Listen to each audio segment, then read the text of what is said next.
Agora, para o estudante tirar 1000, quais são as principais dicas, então, para a redação? Então, vou deixar as dicas que eu passo para os meus alunos, que são clássicas. Sim. Primeiro, o aluno, ele precisa planejar, como a gente conversou agora há pouco. É o primeiro. A redação, o aluno não tem de ler nada, não tem de começar a escrever nada. Ele precisa, primeiro, planejar. Ele precisa entender no tema essa interpretação do que é que o tema está pedindo. Ele vai procurar a palavra-chave no tema. Essa palavra-chave, ela é uma palavra que você faz a pergunta sobre o que eu vou falar. Por exemplo, o analfabetismo. Então, eu tenho um tema do analfabetismo, as dificuldades que vem enfrentando, o que é que está acontecendo. Então, eu vou entender que o tema é esse.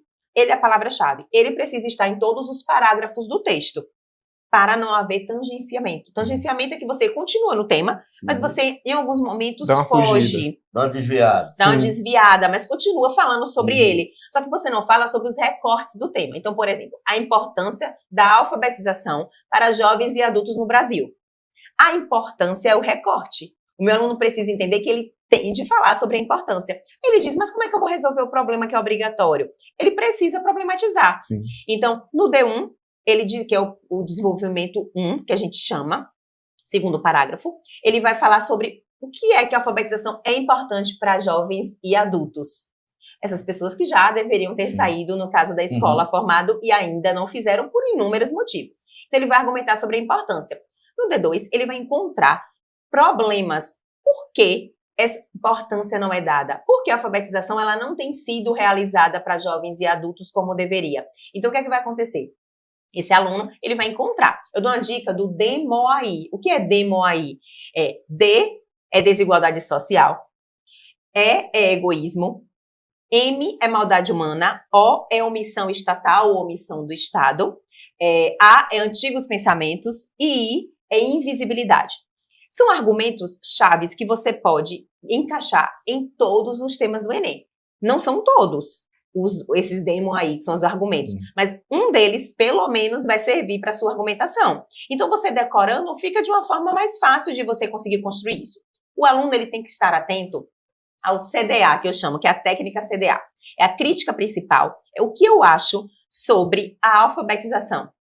Sobre a precisão, a necessidade da alfabetização para idosos, para jovens e adultos. Então, é a crítica principal dele, precisa estar bem clara isso durante o texto. O D do CD é o direito relacionado. É muito fácil o aluno pensar em um repertório que é obrigatório no Enem. Então, o direito relacionado é o que está na Constituição. A gente tem direito a muita coisa, na teoria, na prática nem sempre. E o aluno vai falar isso na redação. Então, por exemplo, alfabetização é o direito à educação. Então, qual é o direito relacionado a esse tema? É educação. Se for de saúde, esporte, assim por diante. E o último dessa técnica é a argumentação. Então, quais são os argumentos que eu posso utilizar? Que você escolhe um desses do demo aí e fica bem mais fácil para você criar a sua redação, a sua argumentação. Por último, mas não menos importante, temos a proposta de intervenção. A proposta de intervenção é a solução do problema que você citou. Você precisa solucionar. Dentro dela, precisa ter 5 elementos. Agente, que é aquele que vai resolver o problema, são órgãos. Pode ser prefeitura, pode ser ministério, secretaria, Câmara de Vereadores, pode ser família, sociedade, escola, enfim, inúmeros. Ação, que é o que vai ser feito para resolver o problema. Meio modo, que é por meio de que isso vai ser feito, de qual maneira essa ação vai ser realizada. O efeito, que é qual a finalidade disso? Obviamente, é que o tema seja resolvido.